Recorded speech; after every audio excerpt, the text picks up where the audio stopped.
Hi, so today we are talking about all the things you can do when you're feeling jaded from dating. And if you're single, you probably know what I mean. You get so excited about going on a string of dates, and 3 or 5 dates later, none of them work out, and you just end up feeling like all the good men are taken. Maybe they're not meant for you. Maybe online dating is hopeless and it doesn't work. You know, all those feelings, especially when you get so excited about a date and the online chemistry doesn't quite translate into real life, or maybe you were really hoping that this guy would be the one for you. He looks so good on paper and there was no chemistry. It was very flat. So all those experiences can make you think that there's no hope. So in this video, I will go through a couple of things you can do to get through it and to keep dating, because the women who end up who end up getting what they want and finding their ideal relationship are the women who don't give up. They have a really strong mindset and know that if they were to go on a bad date, or if a guy was disinterested in them, or didn't want to pursue things any further, they would know that it's not them and that they were meant for and bigger things. These women are sure that it's for them, and they keep going regardless of what happens. So number one tip I've got is focus on what you want, not what you don't want. So I read this book recently. It's called The Answer, and the title is How to Discover What You Want from Life, Then Make It Happen. It's just pretty much a book that teaches you how to get what you want, but I think it could apply in relationships in this case. I think there was a fact in here that said our brains are exposed to 4 million thoughts every second, yet we only process 2,000 of them. So what you choose to focus on is really important. You can choose to focus on, all the positive things that come up from your dating experiences, and then have more of those experiences come to you, or you can focus on the negative. So you can choose what thoughts you process. And I think a lot of this comes from just having the awareness of checking into your own feelings and knowing where they're coming from, and being conscious and actively choosing to focus on the things you want and not the things you want. So whenever you have a bad date, it's easy to think, oh, online dating doesn't work. But if you switch that, you will look at dating in a whole new light, and just enjoy the journey rather than worrying about what you are not seeing in front of you. Which brings me to my next point. It's not always smooth sailing. So I think we have this expectation that we can go from single, the journey from single to getting engaged or in a relationship is like this, and that's the ideal situation, right?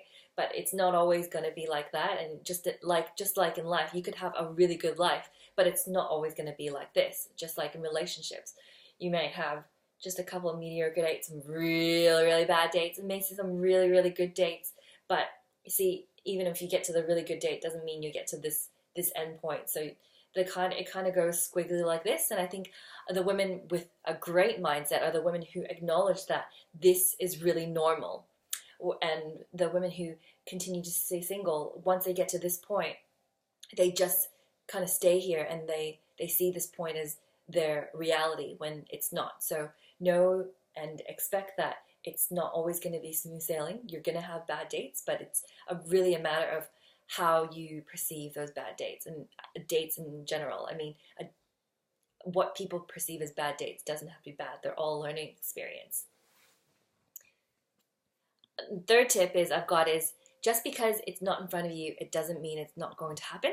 So I see a lot of women do this where they've got their ideal guy in mind. They've got a list or just something in their head, and just because they would go on a couple of dates and not meet this guy, and maybe meet the kind of guys that were total opposite of what they wanted.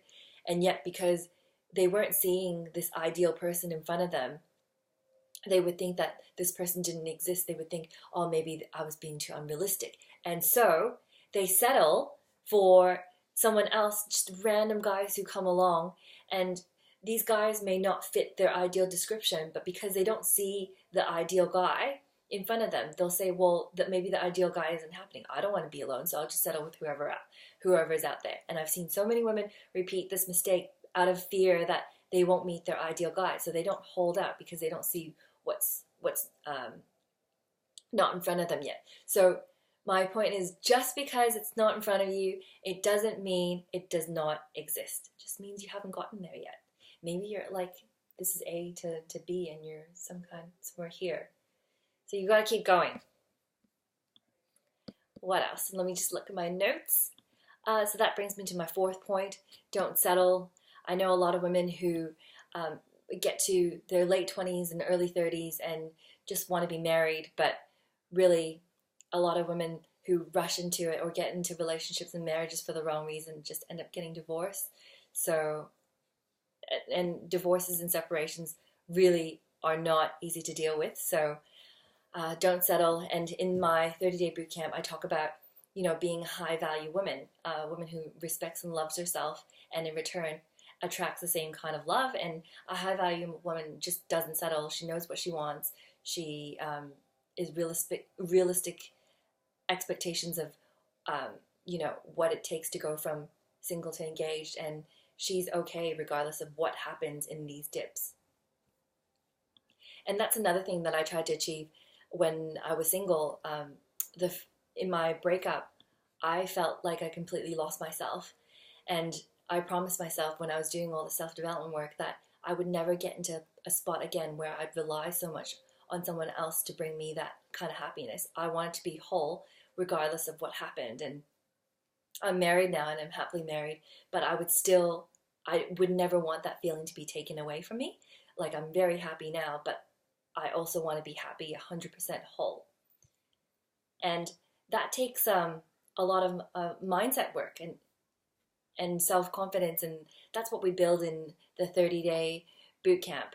Your mindset's like a muscle, and it's really about how you look at dating, so you can actually put the fun back, enjoy it, and also attract people who are aligned with what you're looking for and aligned with your values, and who also don't settle. So that's kind of those are my top tips for what you can do, and all the little things that you can shift in your mind when you're feeling jaded about dating. I would definitely read this book. It pretty much explains the science behind law of attraction. So a lot of attraction is that your thoughts create reality, and I think for some people it could seem a little bit woo-woo and spiritual, but there is science to back this up, and it's they talk a lot about this in the book, so I'd recommend it. It's called The Answer by Alan and Barbara Pease.